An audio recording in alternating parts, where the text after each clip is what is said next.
Hello students, welcome to Gyan Sagar classes.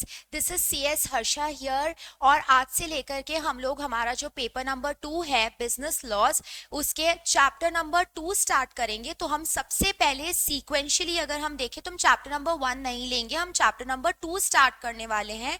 That is what Indian contract act 1872। Okay, सबसे पहले हम लोग एकदम बेसिक से स्टार्ट करेंगे और ये समझेंगे कि इंडियन कॉन्ट्रैक्ट एक्ट जो है वो किसके बारे में है। इसका एक इंट्रोडक्शन लेते हैं कि ये कब स्टार्ट हुआ था इंडिया में, कब से लेके ये चल रहा है। देखो आप इसका ईयर नोटिस करें, इंडियन कॉन्ट्रैक्ट एक्ट इंडिया में 1872 से एप्लीकेबल हुआ है, which means this is one of those laws जो बहुत ही पुराने टाइम से इंडिया में चलते आ रहे हैं। ये लॉ ब्रिटिश टाइम से लेकर के यहाँ पे एप्लीकेबल है और अभी तक इसमें कोई भी एज सच अमेंडमेंट्स नहीं है और कोई भी इसका नया लॉ नहीं बनाया गया है। अच्छा, अब सबसे पहले एक एक्ट के अंदर कैसे कैसे सारी टर्म्स होती हैं वो समझेंगे। देखो आपका कोई सा भी लॉ है ना, वो लॉ जो होगा वो छोटे छोटे पार्ट्स में डिवाइडेड रहेगा, राइट। तो कोई भी लॉ ले लो एंड किसी भी लॉ के नाम के आगे आपको हमेशा एक वर्ड दिखाई देगा, दैट इज व्हाट एक्ट। ये चीज हमने उस दिन भी डिस्कस करी थी जब हमने इंट्रोडक्शन क्लास लिया था कि एक्ट क्या होता है। जो बिल पार्लियामेंट ने अप्रूव किया है, उसको पास किया है, उसको हम लोग क्या बुलाते हैं, एक्ट बुलाते हैं, करेक्ट। अच्छा, अब इस एक्ट के अंदर आपको अलग अलग डिविजन्स दिखाई देंगे जिनको हम लोग क्या बुलाते हैं, सेक्शंस बुलाते हैं। सेक्शंस हिंदी में धारा बोला जाता है इसको। तो ये जो सेक्शंस हैं ये क्यों डिवाइडेड होते हैं, बिकॉज सपोज करो अभी आपको कहीं पे कोई बुक पढ़ने को मिले जिस बुक के अंदर कोई पैराग्राफ नहीं है, कोई अलग से लाइन नहीं है, किसी चीज का नंबरिंग नहीं दे रखा है, बस वो राइटिंग में कंटिन्यूअसली चलती जा रही, एक लाइन खत्म हुआ दूसरा लाइन स्टार्ट हुआ, दूसरा खत्म हुआ तीसरा स्टार्ट हुआ। तो don't you think that would be very boring for you to study. Plus हमें ये चीज समझ में भी नहीं आएगी कब एक टॉपिक खत्म होता है और कहां से दूसरा टॉपिक स्टार्ट होता है, राइट। तो इसीलिए क्लैरिफाई करने के लिए हम लोग क्या करते हैं, छोटे छोटे पैरास डिवाइड कर करके लिखते हैं। अगर सपोज कहीं पे नंबरिंग डालने की जरूरत है तो कहीं कहीं पे हम लोग ABCD नंबर्स डालते हैं। वैसा ही सेम हमारे पास लॉज में भी प्रोवाइड कर रखा है। लॉ कभी भी ऐसा नहीं है कि एकदम रनिंग में चल रहा है, नहीं, हमने हर एक पैराग्राफ को, हर एक पर्टिकुलर टॉपिक पे जो मैटर वहां पे, कंटेंट वहां पे लिखा हुआ है, उसको हम लोगों ने क्या किया है, सेक्शंस में डिवाइड कर दिया। तो छोटे छोटे पार्ट्स में डिवाइड किया है, उसको हम लोग क्या बुलाते हैं, सेक्शंस बुलाते हैं। अब इन सेक्शंस के अंदर भी आपको और भी इसके डिविजन्स दिखाई देंगे जिनको क्या बोला जाता है, सब सेक्शंस बुलाया जाता है। क्या बोलेंगे हम उसको, सब सेक्शंस बोलेंगे, ठीक है।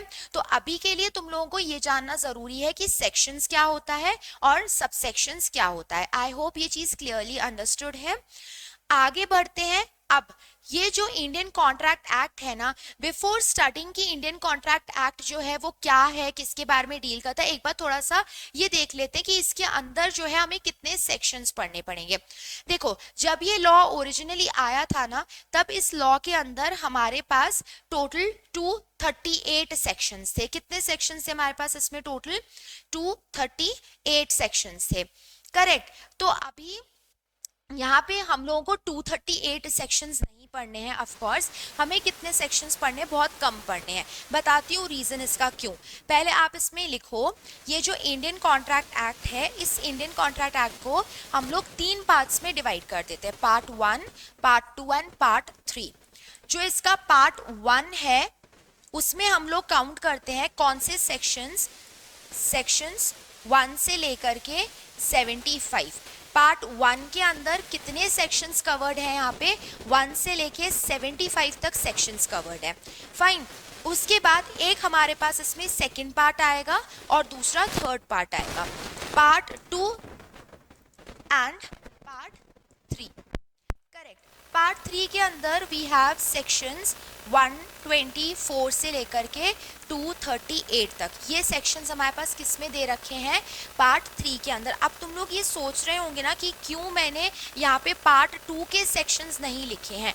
देखो ये 75 पे खत्म होता है, ये 124 से स्टार्ट होता है, तो बीच में हमारे जो सेक्शंस है वो कहाँ गायब हो गए, मतलब 76 से लेकर के जो सेक्शन 123 है वो कहाँ गायब हो गए।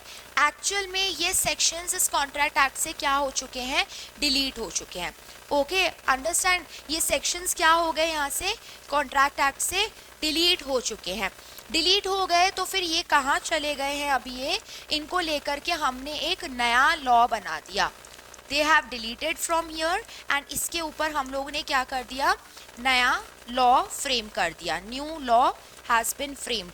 उस नए लॉ का क्या नाम है यहाँ पे, that is sale of goods act. ये लॉ भी हमारे सिलेबस के अंदर मेंशन किया हुआ है। तो what is the name of new law, that is called sale of goods act which is in the year 1930। Correct. तो ये हमारे पास जो बीच के सेक्शंस हैं वो डिलीट हो चुके हैं और नए लॉज के अंदर चले गए हैं which is sale of goods act. Fine. अब पार्ट 1 में और पार्ट 3 में हम क्या पढ़ेंगे, पार्ट 1 में जो सेक्शन 1 से लेके 75 तक है, ये इसके अंदर हम लोग जनरल प्रिंसिपल्स पढ़ेंगे। करेक्ट, जनरल प्रिंसिपल्स जो हर तरीके के कॉन्ट्रैक्ट्स को गवर्न करते हैं, governing all type of contracts, governing all type of contract. हर एक टाइप के कॉन्ट्रैक्ट के ऊपर जो प्रिंसिपल्स एप्लीकेबल होते हैं उनको हम क्या बुलाते हैं, जनरल प्रिंसिपल्स। कौन से सेक्शंस में मेंशन्ड है, ये सेक्शन 1 से लेके 75 में मेंशन्ड है। ओके, टॉकिंग अबाउट सेक्शन 124 से 238 तक, इसके अंदर हम लोग क्या पोर्शन पढ़ने वाले हैं, यहाँ पे हम लोग स्पेसिफिक कॉन्ट्रैक्ट्स पढ़ेंगे। स्पेसिफिक कॉन्ट्रैक्ट्स, ठीक है, कुछ टाइप के स्पेसिफिक कॉन्ट्रैक्ट्स होते हैं। जब ये सेक्शंस आएंगे तब मैं आप लोगों को बता दूंगी कि कैसे कैसे इनको हमें पढ़ना है। फाइन। तो अभी ये एक बार आप इस इंट्रोडक्शन को नोट डाउन कर लीजिए। देखो, मैंने इंट्रोडक्शन वाली क्लास में आप लोगों को पहले ही बता दिया था कि मेरा फोकस सबसे ज़्यादा नोट्स बनाने के ऊपर रहता है। तो आप मेक श्योर करें कि क्लास में अंडरस्टैंडिंग लेने के बाद हाथों हाथ ये नोट्स आप नोट डाउन ज़रूर कर लें। करेक्ट, एक बार ये चार्ट नोट डाउन कीजिए, फिर हम लोग फर्दर करते हैं।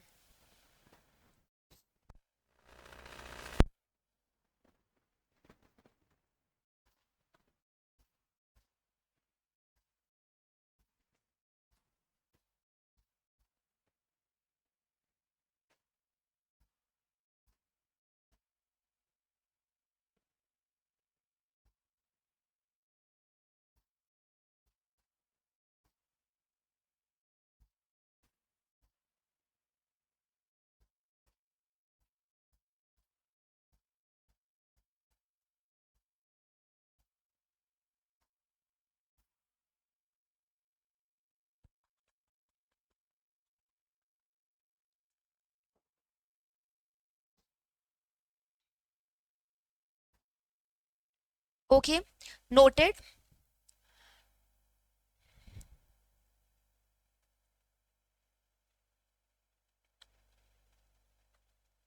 फाइन। तो ये जो पूरा इंडियन कॉन्ट्रैक्ट एक्ट है, ये कॉन्ट्रैक्ट एक्ट हमारे पास यहाँ पे छोटे छोटे पार्ट्स में मेंशन्ड है। तो टोटल हम इसके अंदर कितने चैप्टर्स पढ़ने वाले हैं, 9 चैप्टर्स हम पढ़ेंगे। पूरा इंडियन कॉन्ट्रैक्ट एक्ट हमारा 9 चैप्टर्स के अंदर डिवाइडेड है। और प्लस एक बात और आप ये मान के चलिए कि इंडियन कॉन्ट्रैक्ट एक्ट का पूरे सिलेबस के अंदर बहुत ज़्यादा वेटेज रहने वाला है, तो उसी अकॉर्डिंग हमें इसको कंसिडर करना है और पढ़ना है। करेक्ट। अब आगे बढ़ते हैं और ये समझते हैं कि इंडियन कॉन्ट्रैक्ट एक्ट जो है, इसमें एक वर्ड हमने यूज किया है, कॉन्ट्रैक्ट। अब इस पर्टिकुलर वर्ड का मीनिंग क्या है वो अंडरस्टैंड करते हैं हम लोग। देखो, कॉन्ट्रैक्ट्स क्या होते हैं, अभी आप बिजनेस वर्ल्ड में देखें या वैसे भी हम लोगों को देखने को मिलता है कि कोई भी पर्सन किसी भी दूसरे पर्सन को कोई भी काम करने के लिए अगर प्रॉमिस कर रहा है कि हाँ ठीक है मैं तुम्हारा ये पर्टिकुलर काम कर दूंगा, राइट, तो वो काम करने के लिए मैं अगर आपको वर्बली प्रॉमिसेस कर रही हूँ, ओरली प्रॉमिस कर रही हूँ, तो क्या उसके ब्रीच होने के चांसेस हैं क्या? क्या ऐसी पॉसिबिलिटी है कि मैं आपको प्रॉमिस करके वो ब्रेक कर दूं? पूरे चांसेस है ना। तो इसलिए हम लोग क्या करते हैं, उस इंसान से हमेशा उस चीज को लिखवा के लेते हैं, राइट। तो लिखवा के लेना मतलब हमें क्या करना है, एक स्टैम्प पेपर लेना है। स्टैम्प पेपर के ऊपर हम सारे टर्म्स एंड कंडीशंस लिख लेंगे, जो मेरे साइड के भी होंगे और जो इंस्टीट्यूट के, जो सामने वाले के साइड के भी होंगे, राइट। तो हमें इस तरीके से दोनों टर्म्स एंड कंडीशंस को नोट डाउन करना है एंड देन पार्टीज उसको साइन करती हैं। इससे क्या हो जाएगा, ये टर्म्स एंड कंडीशंस दोनों पार्टीज के ऊपर बाइंड हो जाएंगे और दोनों में से कोई भी उसको ब्रेक नहीं नहीं करेगा।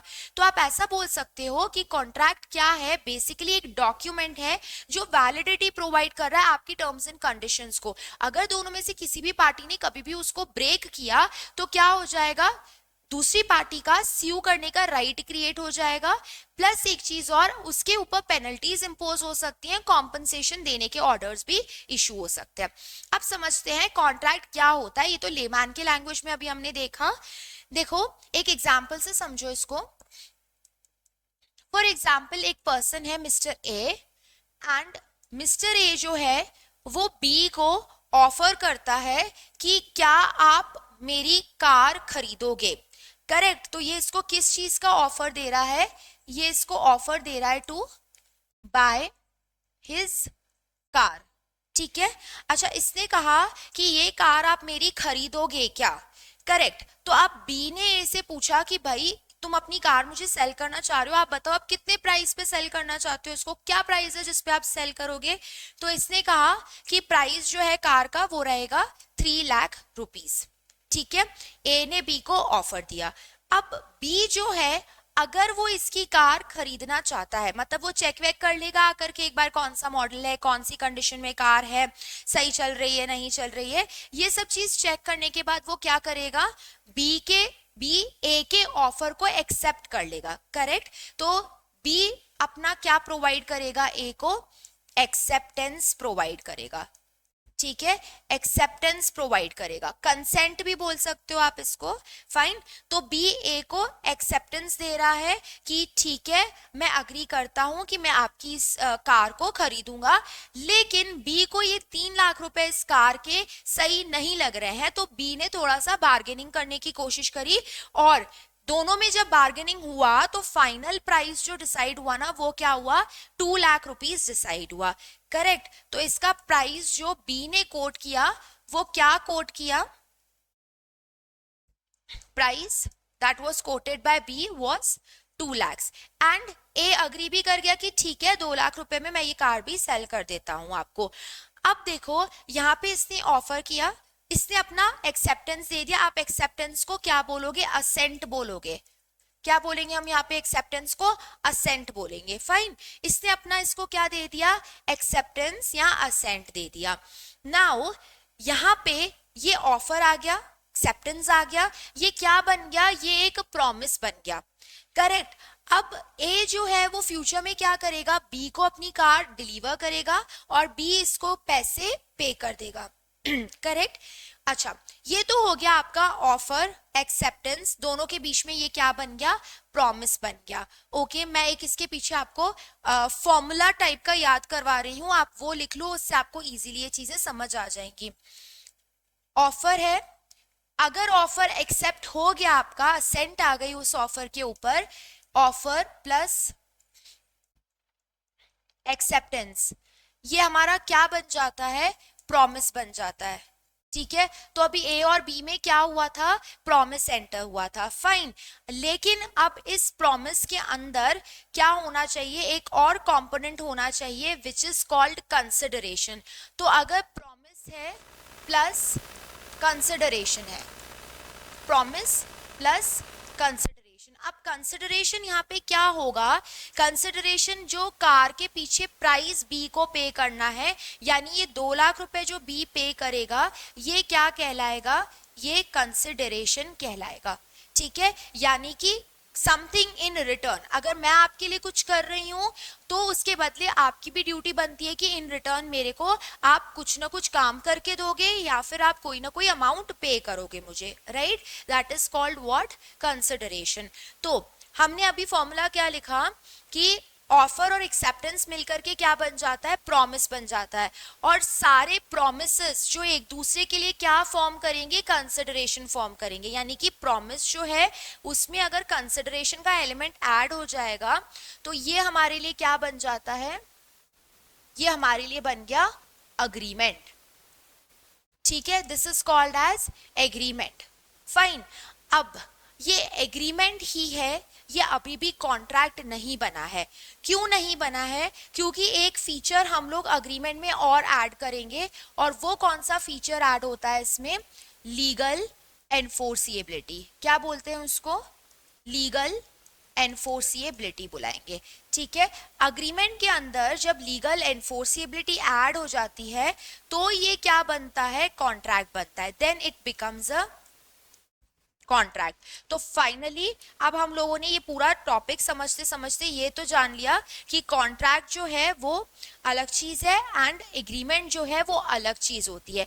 अग्रीमेंट के अंदर देखो लीगल एनफोर्सिबिलिटी नहीं एडेड है, कॉन्ट्रैक्ट तब बनेगा जब इसके अंदर लीगल एनफोर्सिबिलिटी आ जाएगा।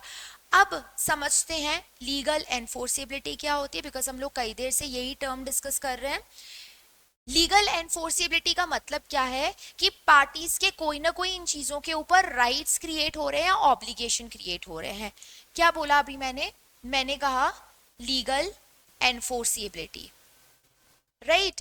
लीगल एनफोर्सिबिलिटी का क्या मीनिंग है, इट मीन्स दो चीजें, कि पार्टीज एक दूसरे के लिए क्या क्रिएट कर रही हैं, राइट्स एंड ऑब्लिगेशंस क्रिएट कर रही हैं।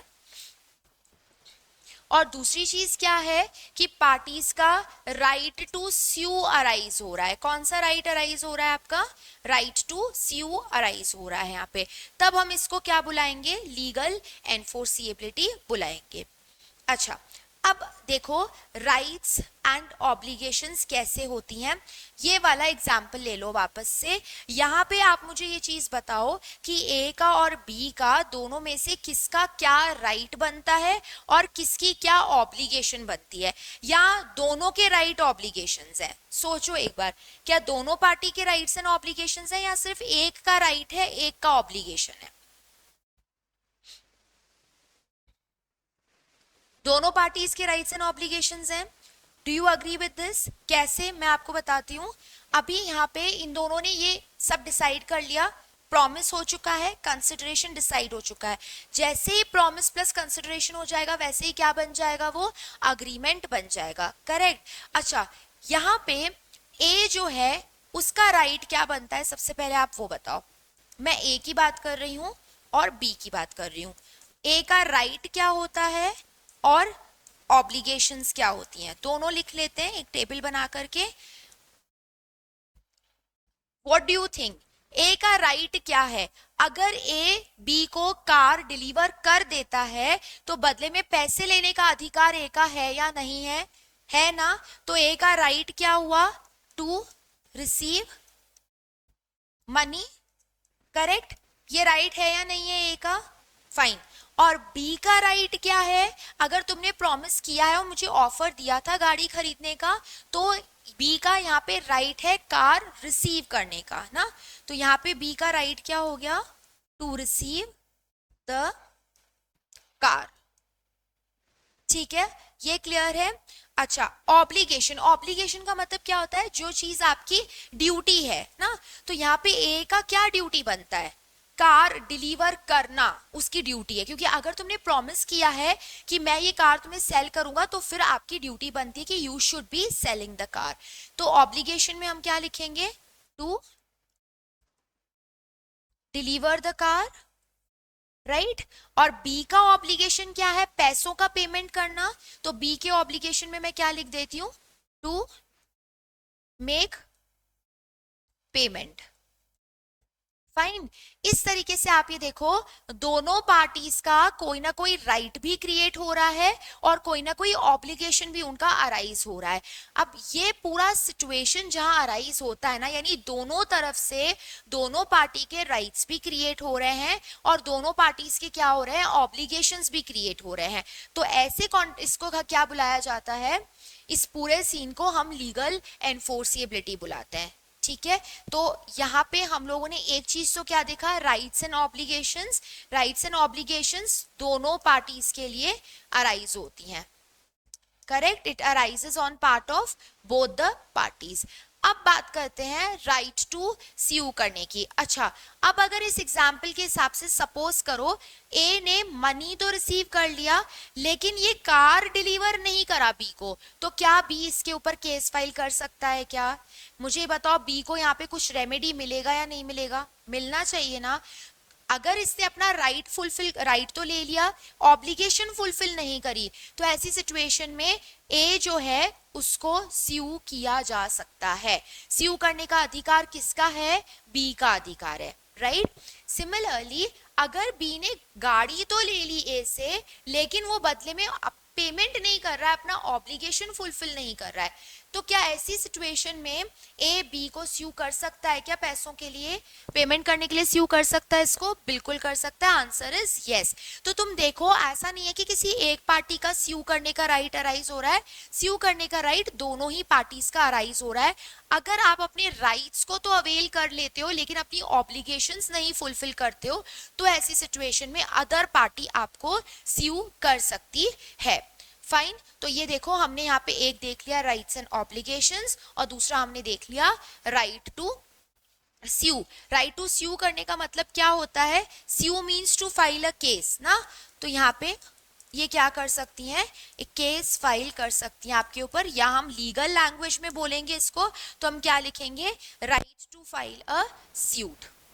ओके, अब आप लोग एक काम करो, सबसे पहले तो ये वाला एग्जाम्पल आप नोट डाउन करेंगे, ये एग्जाम्पल नोट डाउन करिए फटाफट से, फिर उसके बाद मैं आपको बताती हूँ क्या लिखना है। पहले ये एग्जाम्पल नोट डाउन करो।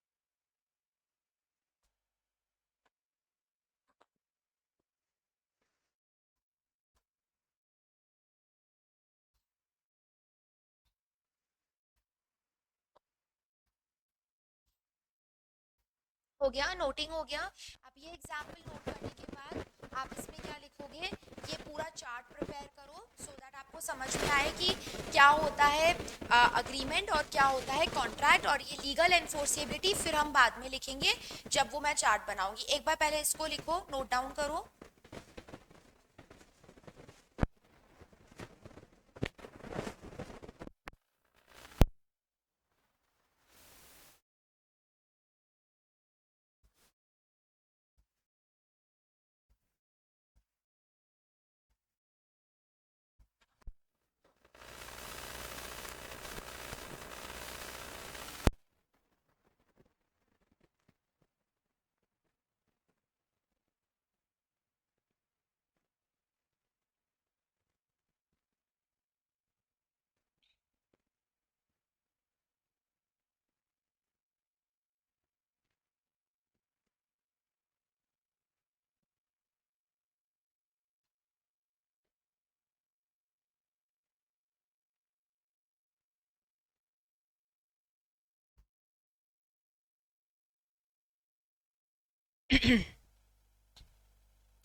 डन, नोटिंग हो गया। अब नेक्स्ट ये लिखो आप इसमें, लीगल एनफोर्सेबिलिटी का मीनिंग लिखो, क्या होता है लीगल एनफोर्सेबिलिटी?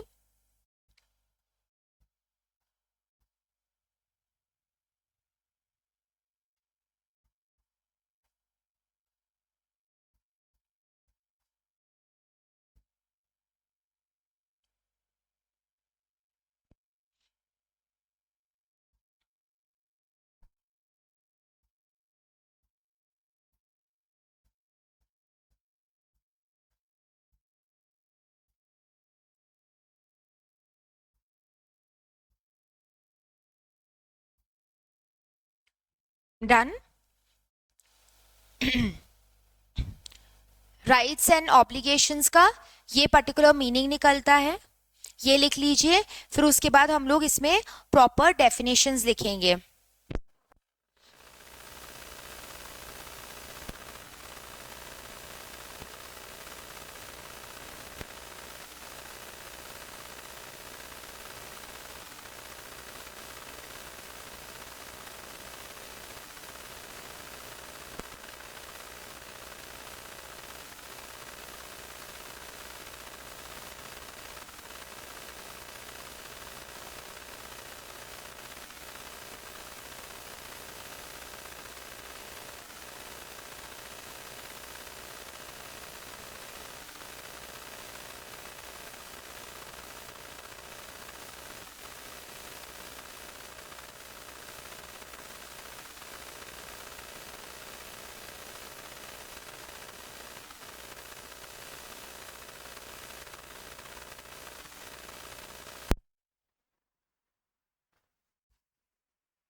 अब नेक्स्ट आप इसके अंदर लिखेंगे डेफिनेशन ऑफ एन ऑफर। हमने ये पूरा चार्ट समझ लिया इसमें कि एक्चुअल में कॉन्ट्रैक्ट होता क्या है। देखो आपका ये पेपर जो है ये डिस्क्रिप्टिव पेपर है, तो आपको आंसर्स भी कैसे लिखने हैं उसकी भी प्रैक्टिस करनी पड़ेगी। तो ये भी सोच के करना, ये मत सोचना कि ये पेपर सब्जेक्टिव है, एमसीक्यूज बिल्कुल भी नहीं है इसमें। तो अकॉर्डिंगली तुम्हें लिखने की हैबिट डालनी पड़ेगी। प्लस लॉ सब्जेक्ट आप लोगों के लिए नया है, तो मेक श्योर करें कि थोड़ा थोड़ा हम लोग धीरे धीरे करके लीगल टर्मिनोलॉजीज को भी समझना स्टार्ट करें, और अपने आंसर्स के अंदर बेटर रहेगा कि हम लोग लीगल टर्म्स ही यूज करें। फाइन। तो सबसे पहले हम लोग इसमें लिखेंगे ऑफर की डेफिनेशन क्या होती है। तो हम लोग सबसे पहले डेफिनेशंस लिखने वाले हैं इसमें। डेफिनेशंस हेडिंग डालो और इसके अंदर लिखो सबसे पहले we are going to write the definition of an offer.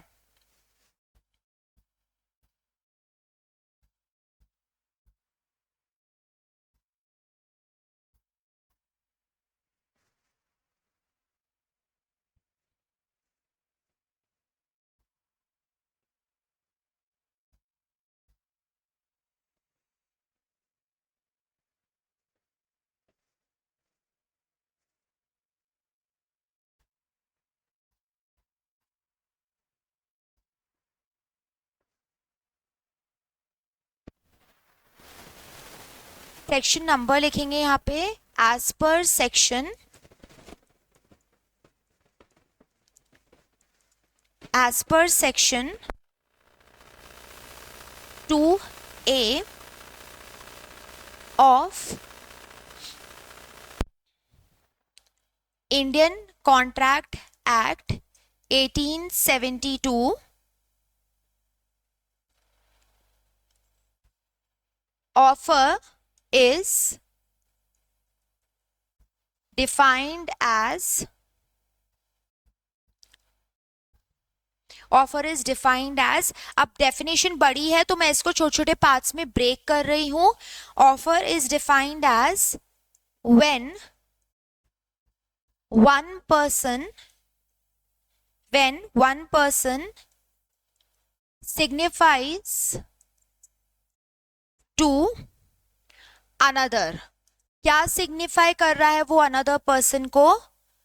his willingness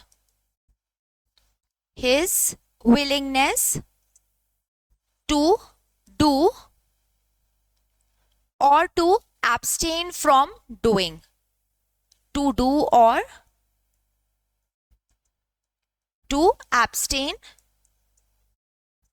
from doing, his willingness to do or to abstain from doing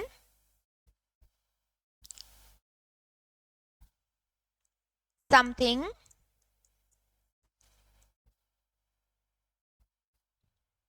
इसके पीछे इंटेंशंस क्या होते हैं? with an intention of obtaining other persons assent to such act or abstinence। ये इसकी complete definition है और इस डेफिनेशन को हमने पूरी को पार्ट्स में डिवाइड कर करके लिखा है। इसको इसी तरीके से पार्ट्स में लिखना वरना आपको ये समझ में नहीं आएगा। देखो समझते हैं सबसे पहले क्या मतलब है इसका। ये क्या कहना चाह रहे हैं यहाँ पे? सेक्शन नंबर कौन सा रिफ्लेक्ट हुआ है? सेक्शन नंबर 2A है। एज पर 2A ऑफर का मतलब क्या होता है? देखो आप अगर किसी को भी किसी चीज का ऑफर दे रहे हो तो क्या हम जबरदस्ती करते हैं क्या उसके ऊपर कि तेरे को हाँ करनी ही पड़ेगी?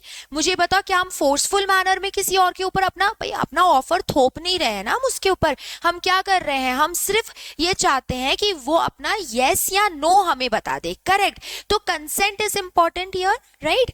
यहाँ पे अगर एक पर्सन दूसरे पर्सन को ऑफर दे रहा है तो वो किस पर्पस से ऑफर दे रहा है कि सामने वाला क्या करेगा, मुझे अपना असेंट प्रोवाइड करेगा, राइट। तो यही चीज यहाँ पे लिखी हुई है, when one person signifies to the another, वो सिग्निफाई कर रहा है। सिग्निफाई का मतलब क्या है, वो उसको बता रहा है, वो उसको एक्सप्रेस कर रहा है। सिग्निफाइज का मतलब है एक्सप्रेस करना। अच्छा, क्या एक्सप्रेस कर रहे हो आप उस पर्सन को, अपनी विलिंगनेस एक्सप्रेस कर रहे हो कि मैं क्या काम करना चाहती हूँ, क्या इच्छा है मेरी करने की, राइट। तो ये कुछ भी काम करने के लिए भी हो सकता है या कुछ काम नहीं करने के लिए भी हो सकता है। एब्सटेन का मतलब क्या होता है, नहीं करना ना। तो मैं किसी दूसरे पर्सन को ऑफर दे रही हूँ कोई भी काम करने के लिए या फिर नहीं करने के लिए, ठीक है। अच्छा, ये आपने दे दिया उसको ऑफर, लेकिन ये ऑफर के पीछे आपका पर्पस क्या है, ये जो मैंने चीज यहाँ पे लिखी है, ये मैंने क्या लिखा है, इसका पर्पस लिखा है। पर्पस क्या है, हमारा इंटेंशन क्या है कि हम सामने वाले की क्या रिसीव करना चाहते हैं, असेंट रिसीव करना चाहते हैं। तो हम उस इंसान का असेंट लेंगे। देखो एक चीज मेक श्योर करना, लॉ की लैंग्वेज है, हम लोग इसके अंदर वर्ड्स चेंज नहीं करेंगे। आप असेंट को असेंट ही लिखोगे, इसको कंसेंट मत लिख देना, ठीक है। अच्छा, कंसेंट किस चीज के लिए कंसेंट मिल जाएगा मुझे, एक्ट के लिए अगर ये वाली चीज है तो, और एब्स्टिनेंस के लिए अगर वो ये वाली चीज है तो। आई बात समझ में। अगर मैं मना कर रही हूँ कोई भी काम करने से, कुछ चीज नहीं करने का ऑफर दे रही हूँ उसको, तो वो क्या हो जाएगा, एब्स्टिनेंस हो जाएगा। और अगर कोई भी काम करने का ऑफर दे रही हूँ मैं उसे, तो वो एक्ट बन जाएगा। तो ऐसे किसी भी पर्टिकुलर एक्ट के लिए या एब्स्टिनेंस के लिए मैं ये चाहती हूँ कि वो इंसान क्या करे, अपना असेंट प्रोवाइड कर दे। अब जैसे ए ने बी को अभी ऑफर दिया था, जो मैंने एग्जाम्पल तुम लोगों को दिखाया था, उस एग्जाम्पल के हिसाब से ये ए ने क्या फोर्सफुली बी को ये कहा था क्या कि आपको मेरी कार बाय करनी ही पड़ेगी, ये बताओ, ऐसा नहीं कहा था ना। उसने क्या करा था, सिर्फ एक ऑफर दिया था। अब बी का मन चाहता तो वो मना भी कर सकता था ना, वो अगर नहीं खरीदना चाहता तो वो मना भी कर सकता था इस चीज को, करेक्ट। तो इसीलिए यहाँ पे बी जो है वो रेडी था बाय करने के लिए, उसने अपना असेंट दे दिया बदले में, करेक्ट ना। ये डेफिनेशन किसकी डेफिनेशन लिखी है अभी हम लोगों ने, ऑफर की डेफिनेशन लिखी है, राइट। अभी इसके बाद हमें इसमें किसकी डेफिनेशन लिखनी है, एक्सेप्टेंस की डेफिनेशन लिखेंगे। इसमें लिखो, नेक्स्ट हेडिंग डालो एक्सेप्टेंस।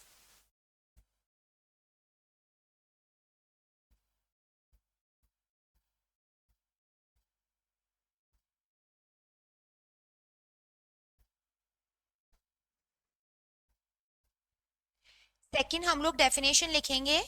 फर्स्ट हमने ऑफर की डेफिनेशन लिखी थी, दूसरी हम अब डेफिनेशन लिखेंगे किसकी, एक्सेप्टेंस की।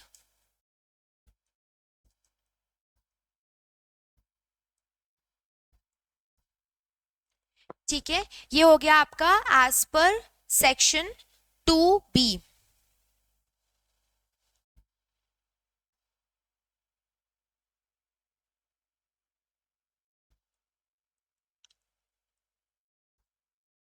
As per section 2B,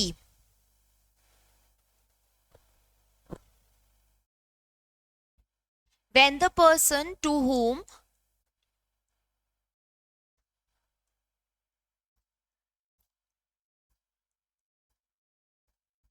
when the person to whom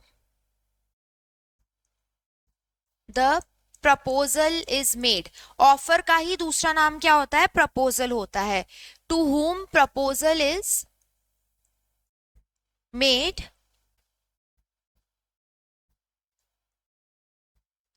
signifies his assent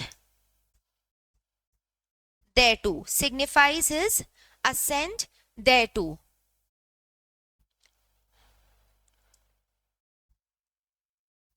The proposal is said to be accepted। That's it, ये इसकी डेफिनेशन हो गई।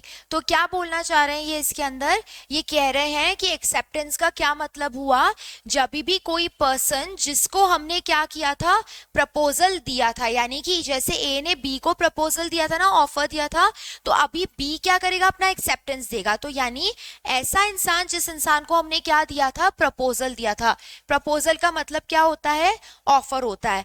ऐसे पर्सन को जिसको हम लोगों ने ऑफर दिया है, उस पर्सन ने अपना असेंट सिग्निफाई किया है। सिग्निफाई करने का मतलब क्या है, एक्सप्रेस करना। ऐसे पर्सन ने अपना असेंट एक्सप्रेस किया है। असेंट का मतलब एक तरीके से कंसेंट ही है, लेकिन हम लोग वर्ड क्या लिखेंगे यहाँ पे, कंसेंट नहीं लिखेंगे, हम लोग वर्ड पुट करेंगे असेंट, राइट। उसने उस चीज को अपना असेंट दे दिया है, तो हम क्या मानेंगे कि हमारा प्रपोजल क्या हो गया है, एक्सेप्ट हो गया है, राइट। अच्छा, एक दो वर्ड्स मैं आप लोगों को यहाँ पे क्लियर करती हूँ पहले।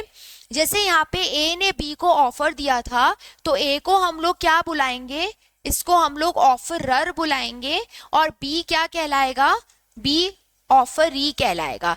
ठीक है, तो जो पर्सन ऑफर देता है उसको क्या बोला जाता है, ऑफरर, और जिसको ऑफर दिया जा रहा है उसका क्या, उसको क्या बोलेंगे हम लोग, ऑफरी बोलेंगे। फाइन।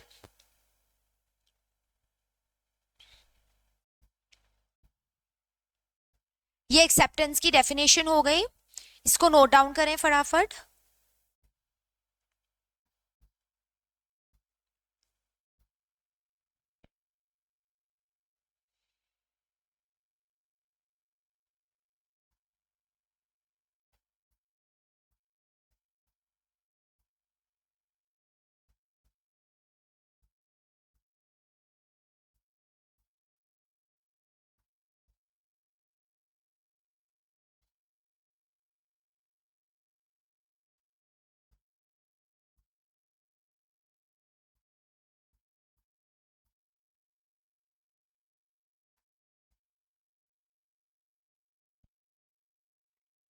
फाइन, नेक्स्ट डेफिनेशन हम इसमें लिख लेते हैं, इसके नीचे ही लिख रही हूं मैं, इसमें हेडिंग डालो प्रॉमिस की। प्रॉमिस को भी सेम सेक्शन के अंदर ही डिफाइन किया गया है। कौन सा सेक्शन, जो अभी हमने ऊपर पढ़ा था, एज पर सेक्शन 2B। क्या लिखा गया है, एक ऐसा प्रपोजल जो अगर एक्सेप्ट हो जाता है तो वो क्या बन जाएगा, प्रॉमिस बन जाएगा। बहुत ही इजी सी डेफिनेशन है इसकी, डेफिनेशन नोट करेंगे हम। A proposal when accepted becomes a promise. एक ऐसा प्रपोजल जो एक्सेप्ट हो जाएगा तो वो क्या बन जाएगा, एक प्रॉमिस बन जाएगा। सेम 2B सेक्शन के अंदर ही हमें एक्सेप्टेंस की भी डेफिनेशन दे रखी है, एंड साथ में प्रॉमिस की भी डेफिनेशन दे रखी है। तो जैसे ही हमारा प्रपोजल क्या हो जाता है, एक्सेप्ट हो जाता है, तो वो क्या बन जाएगा, क्या बन जाएगा, प्रॉमिस बन जाएगा। करेक्ट, प्रॉमिस बन जाएगा।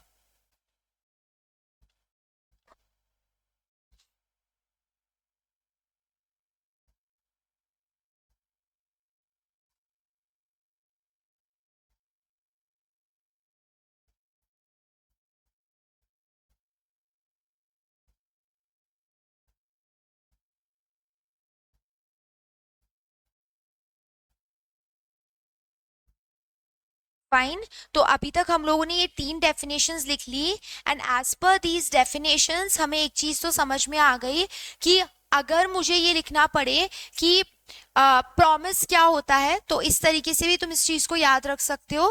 Promise is what, offer plus acceptance.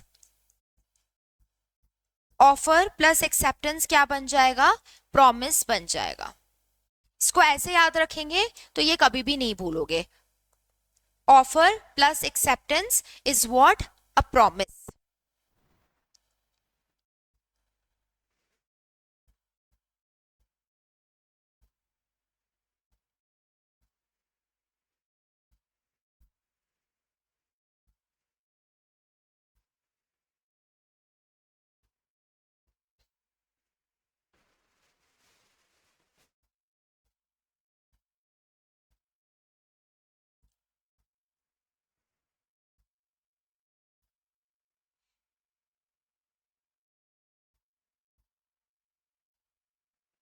Fine. So students, अभी तक हम लोगों ने क्या समझा? सबसे पहले हम लोगों ने ये समझा कि हमारा जो इंडियन कॉन्ट्रैक्ट एक्ट है वो कॉन्ट्रैक्ट एक्ट 3 पार्ट्स में डिवाइडेड रहेगा। पार्ट नंबर 1 जो हमारा है वो जनरल प्रिंसिपल से रिलेट करता है, एंड पार्ट नंबर 3 जो है वो स्पेसिफिक कॉन्ट्रैक्ट्स के बारे में है। तो ऐसे करके हम लोगों ने ये दो चीजें पढ़ ली, लेकिन जो पार्ट 2 है वो क्या हो चुका है? डिलीट हो चुका है इसमें से। फाइन। आफ्टर दैट हम लोगों ने ये समझा एग्जाम्पल से, वो कार वाला एग्जाम्पल, कि कॉन्ट्रैक्ट्स एक्चुअल में क्या होते हैं, ऑफर क्या होता है, एक्सेप्टेंस क्या होता है। फिर एक मैंने तुम्हें फॉर्मूला टाइप का पूरा बनवा दिया जिसमें हमने क्या लिखा था? ऑफर प्लस एक्सेप्टेंस क्या बन जाएगा? प्रॉमिस बन जाएगा। फिर प्रॉमिस में कंसिडरेशन का फीचर ऐड हो गया तो वो क्या बन जाएगा? अग्रीमेंट हो जाएगा। अग्रीमेंट में अगर लीगल एनफोर्सिएबिलिटी आ गई तो वो क्या बना देगा? उसको कॉन्ट्रैक्ट बना देगा। फाइन। डेफिनेशंस हमने कितनी नोट डाउन कर ली? सबसे पहले हमने ऑफर की डेफिनेशन लिख ली, एक्सेप्टेंस हो गया, प्रॉमिस हो गया। ठीक है, ये तीनों डेफिनेशंस हम लोगों ने कवर कर ली है। अब इसके बाद हमें कंसिडरेशन की डेफिनेशन लिखनी है, अग्रीमेंट एंड कॉन्ट्रैक्ट एक्सप्लेन करना है। फाइन। तो अभी आप लोग आज के लिए ये पढ़ लीजिए, फिर उसके बाद हम लोग फर्दर टॉपिक्स कल की क्लास में कंप्लीट करेंगे। Right. Have a nice day. That's all for today.